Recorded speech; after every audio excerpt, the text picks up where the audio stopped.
예전보다 몸이 좀 더 느리게 움직이는 것 같거나 나이가 들어가면서 관절이 좀 더 뻣뻣해졌다는 느낌을 받은 적이 있나요?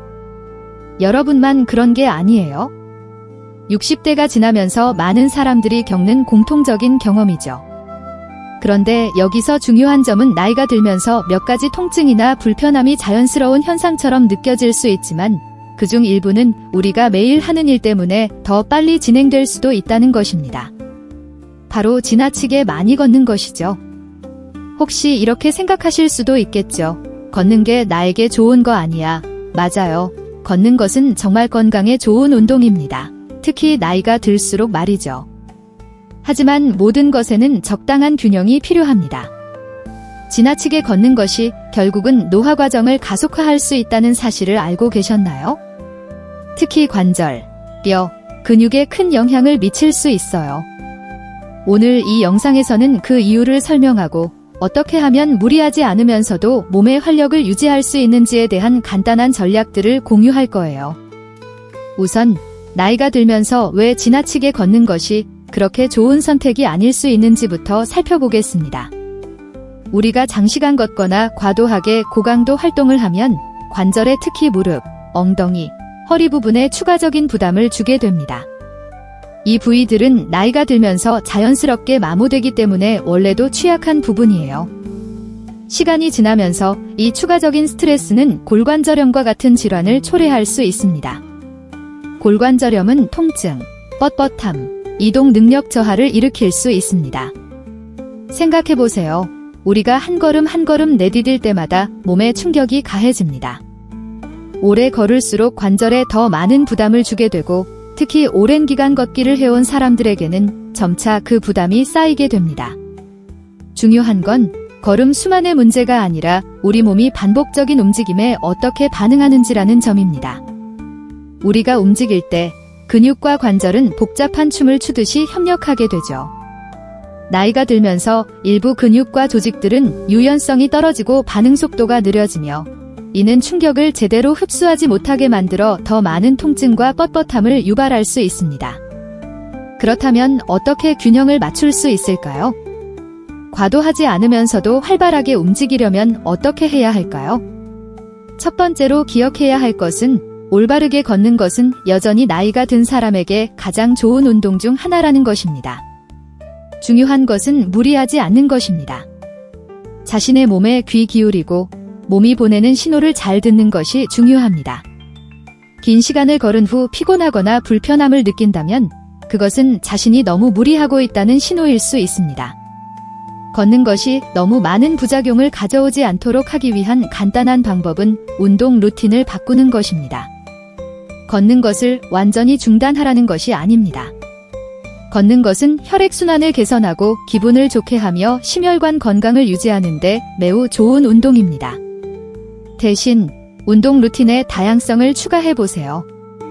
여러 가지 저강도 운동을 번갈아 가며 하면 관절에 가는 부담을 줄이면서도 필요한 움직임을 계속할 수 있습니다. 예를 들어 수영을 생각해보세요. 수영은 물의 부력이 몸을 지지해주어 관절에 가는 부담을 줄여주기 때문에 훌륭한 운동입니다. 심박수를 올리고 유연성을 향상시키면서도 걷는 것처럼 고강도의 부담을 주지 않아요. 수영이 마음에 들지 않는다면 자전거를 타는 것도 좋은 방법입니다. 실내 자전거나 야외 자전거 타기는 전신 운동을 제공하면서도 관절에 부담을 덜 주고 장시간 걷는 것보다 무릎과 엉덩이에 더 부담이 적습니다. 운동 루틴을 다양화하는 것 외에도 관절 건강을 다른 방식으로 돌보는 것도 중요합니다. 나이가 들면서 관절은 자연스럽게 유연성과 쿠션을 잃어 불편함과 통증을 유발할 수 있습니다. 이를 해결하는 좋은 방법은 스트레칭과 근력 강화 운동입니다. 요가나 필라테스는 근육을 강하고 유연하게 유지하는 데 도움이 되어 관절을 지지해줍니다. 이러한 운동은 자세를 개선하고 유연성을 증가시키며 근력을 키우는 데 초점을 맞추는데 이는 몸에 불필요한 스트레스를 주지 않으면서 활동을 유지하는 데 매우 중요합니다. 또한 나이가 들면서 자세를 신경 쓰는 것이 몸의 활력을 유지하는 데 큰 도움이 됩니다. 우리가 걸을 때 몸의 자세를 신경 쓰지 않고 무의식적으로 걸을 때가 많습니다. 하지만 시간이 지나면서 나쁜 자세는 근육과 관절의 불균형을 일으켜 걷는 것을 어렵게 만들고 불필요한 마모를 초래할 수 있습니다. 하루 종일 자세를 신경 써주세요. 등을 곧게 펴고 복부를 조이고 어깨는 이완시켜 보세요. 이러한 작은 조정들이 걸을 때나 하루 종일 움직일 때 큰 차이를 만들어냅니다. 결국 중요한 것은 걷는 것을 완전히 피하는 것이 아니라 자신의 몸에 맞는 운동량을 조절하는 것입니다. 걷는 것은 여전히 노인을 위한 최고의 운동 중 하나지만 적당함이 핵심입니다. 매일 몇 시간씩 걷지 않아도 건강을 유지할 수 있습니다. 짧고 자주 걷고 다른 저강도 운동을 섞어 몸의 균형을 맞추는 것이 중요합니다. 이제 지나치게 걷는 것이 노화 과정을 가속화할 수 있는 이유와 이를 방지하는 방법에 대해 알아봤으니 나이가 들어도 몸을 건강하게 유지하고 활기차게 움직일 수 있는 다른 방법들에 대해서도 알아보겠습니다. 이제 우리가 걷는 것이 지나치면 어떻게 노화가 가속화될 수 있는지, 그리고 어떻게 균형을 맞추는지에 대해 이야기했으니 나이가 들어도 건강하게 활동을 유지하고 관절을 보호할 수 있는 추가적인 방법들을 살펴보겠습니다. 걷기는 훌륭한 운동이지만 관절에 부담을 주지 않으면서 강하고 유연한 몸을 유지할 수 있도록 돕는 다른 요인들도 있습니다. 이동 능력을 유지하고 노화 과정을 늦추는 데 중요한 요소 중 하나는 근력 강화입니다. 놀랍게 들릴 수 있겠지만 강한 근육은 실제로 관절을 보호합니다. 나이가 들면서 근육량은 자연스럽게 줄어들며 이는 관절에 대한 지원이 약해지게 만듭니다. 그 결과 관절이 손상되거나 통증을 느끼기 쉽습니다. 그래서 나이가 들어도 근력 훈련을 운동 루틴에 포함시키는 것이 매우 중요합니다. 근력 운동은 복잡하지 않으며 무거운 덤벨을 사용할 필요도 없습니다. 사실 체중을 이용한 운동이 시작하기에 좋은 방법입니다. 스쿼트, 런지, 벽 푸시업과 같은 운동은 다리, 엉덩이, 코어 근육을 강화하는 데 도움이 됩니다. 이 근육들은 균형 유지와 관절 건강에 중요한 역할을 합니다. 이러한 근육 그룹을 강화하면 관절에 가는 부담을 줄일 수 있고 걷기나 다른 활동을 할 때 스트레스를 덜어주는 데 도움이 됩니다. 체중을 이용한 운동은 매우 간단하고 효과적입니다. 몸에 무리가 가지 않도록 몇 세트씩 집중해서 운동하고 점차적으로 반복 횟수를 늘려가거나 가벼운 덤벨이나 저항밴드를 추가하여 근육을 도전시킬 수 있습니다. 근력 훈련 외에도 유연성을 관리하는 것도 중요합니다. 스트레칭은 관절 건강을 유지하는 데 중요한 역할을 합니다. 나이가 들면서 근육과거는 덜 탄력적이 되어 관절이 굳어지기 시작합니다. 이 굳어짐은 통증과 운동 범위의 감소를 초래하고 부상의 위험도 증가시킬 수 있습니다. 이를 해결하기 위해 매일 스트레칭을 운동 루틴에 포함시키세요. 주요 근육 그룹인 햄스트링, 대퇴사두근, 등, 어깨 등을 스트레칭하면 유연성을 유지하고 관절이 부드럽게 움직이도록 도와줍니다.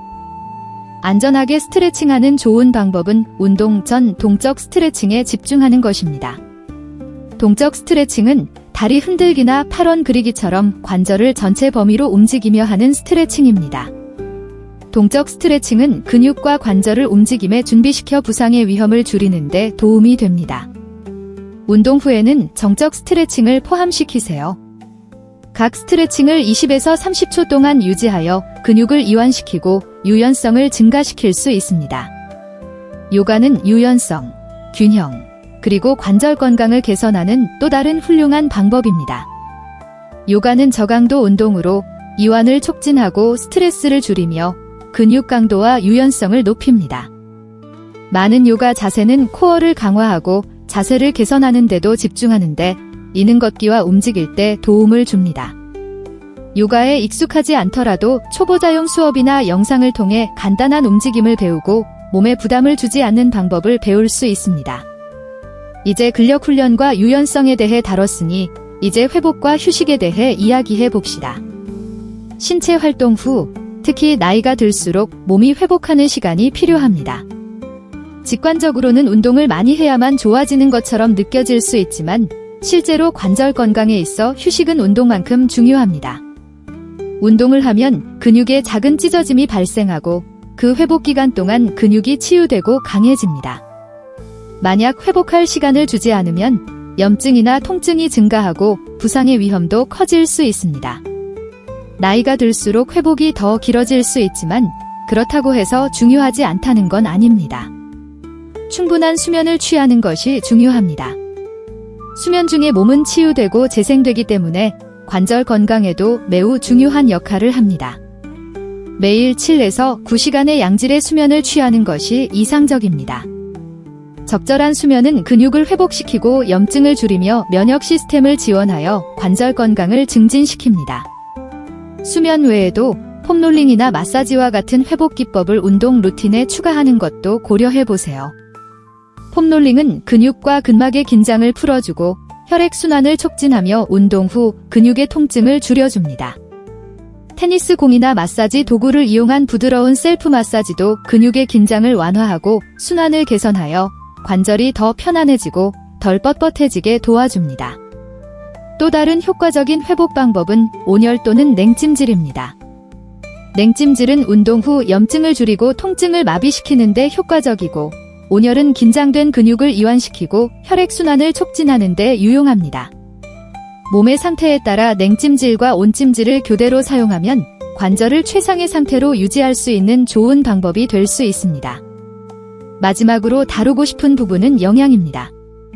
당신은 먹는 대로 된다는 말을 들어본 적이 있을 것입니다. 그만큼 당신이 몸에 넣는 것이 전반적인 관절 건강에 중요한 역할을 합니다. 과일, 채소, 저지방 단백질, 건강한 지방이 포함된 균형 잡힌 식단을 섭취하는 것은 강하고 건강한 관절을 유지하는 데 필수적입니다. 오메가-3 지방산이 풍부한 연어, 호두, 아마씨와 같은 음식은 몸 안의 염증을 줄이는 데 도움이 되어 관절 통증을 감소시킬 수 있습니다. 또한 비타민 D와 칼슘이 풍부한 음식, 예를 들어 유제품, 잎이 많은 채소, 강화된 시리얼 등은 뼈 건강을 유지하는 데 중요합니다. 나이가 들수록 뼈가 약해질 수 있는데 적절한 영양은 뼈 밀도와 강도를 지원합니다. 콜라겐이 풍부한 음식, 예를 들어 뼈 육수나 콜라겐 보충제는 관절 건강에도 매우 좋습니다. 콜라겐은 관절을 윤활하고 유연하게 유지하는 데 도움을 줍니다. 이제 관절을 보호하고 활발하게 움직일 수 있는 방법들을 추가적으로 다뤄봤습니다. 그럼 무리하지 않으면서 건강한 루틴을 유지할 수 있는 방법에 대해 알아보겠습니다. 이제 마무리를 하며 활동적인 라이프 스타일을 유지하고 관절을 돌보는 것이 완벽함을 추구하는 것이 아니라 균형을 맞추는 것이라는 점을 다시 한번 상기시켜 드리고 싶습니다. 적절한 운동, 회복, 그리고 건강한 습관을 루틴에 통합하면 불필요한 부담을 주지 않으면서도 삶을 즐길 수 있습니다. 매일 몇 마일씩 걷거나 과도하게 운동할 필요는 없습니다. 대신 관절, 근육, 그리고 전반적인 건강에 도움이 되는 스마트한 움직임에 집중하세요. 관절의 가장 중요한 일을 하나 고르자면 바로 일관성을 유지하는 것입니다. 하루나 일주일에 얼마나 많이 운동하는지가 중요한 것이 아니라 장기적으로 유지할 수 있는 지속 가능한 습관을 만드는 것이 중요합니다. 하루에 10분씩 걷거나 가벼운 스트레칭을 하거나 요가 수업에 참여하는 등 일관성 있는 운동이 나이가 들면서도 몸을 움직이고 강하게 유지하는 열쇠입니다. 기억하세요. 중요한 것은 자신의 몸에 귀를 기울이는 것입니다. 몸은 언제 속도를 늦춰야 할지, 언제 조금 더 밀어붙여야 할지를 알려줍니다. 휴식을 취하는 것도 괜찮고 몸이 변화하는 만큼 운동 루틴을 조정하는 것도 괜찮습니다. 예전처럼 모든 것을 할 수 없다고 낙담하지 마세요. 중요한 것은 올바른 방향으로 나아가고 있다는 것이며 건강을 유지하기 위해 작은 한 걸음을 내딛는 것이 바로 승리입니다. 또 하나 남기고 싶은 조언은 현실적인 목표를 설정하는 것입니다. 나이가 들면 몸의 변화에 대해 불만을 느끼기 쉽지만 이 변화는 자연스러운 것입니다. 한 번에 모든 것을 하려고 하지 말고 성취 가능한 목표에 집중하세요. 예를 들어 매주 5분씩 더 걷기 시작하거나 스트레칭 세션을 추가하는 것과 같은 작은 목표부터 시작하세요. 그런 작은 승리를 축하하세요. 시간이 지나면서 큰 개선으로 이어지기 때문입니다. 마지막으로 다른 사람들과 연결을 유지하는 것을 잊지 마세요. 친구와 함께 운동을 하거나 수업에 참여하거나 사랑하는 사람과 함께 걷는 것은 경험을 훨씬 더 즐겁고 동기부여가 되게 만듭니다. 누군가와 함께 여정을 나누면 책임감이 생기고 일관성을 유지하는 데 도움이 됩니다. 이 영상이 65세 이후의 활동 수준을 균형 있게 유지하는 방법에 대해 이해하는 데 도움이 되었기를 바랍니다. 걷는 것이 지나치면 노화가 가속화될 수 있지만 올바른 운동, 휴식, 회복 방법을 적용하면 힘과 활력을 가지고 황금기를 즐길 수 있습니다. 이 영상을 유익하게 보셨다면 좋아요를 누르고 채널을 구독해주세요. 건강한 삶을 살기 위한 더 많은 팁을 공유할 예정입니다. 아래 댓글에 여러분의 생각이나 경험을 남겨주세요. 여러분이 어떻게 몸을 활발하고 건강하게 유지하고 있는지 듣고 싶습니다. 나이에 상관없이 강하고 활기차게 살아가는 여러분을 응원합니다. 계속 움직이고 스트레칭을 하고 기억하세요. 몸을 돌보는 것이 자신에게 줄 수 있는 최고의 선물입니다. 다음 영상에서 뵙겠습니다.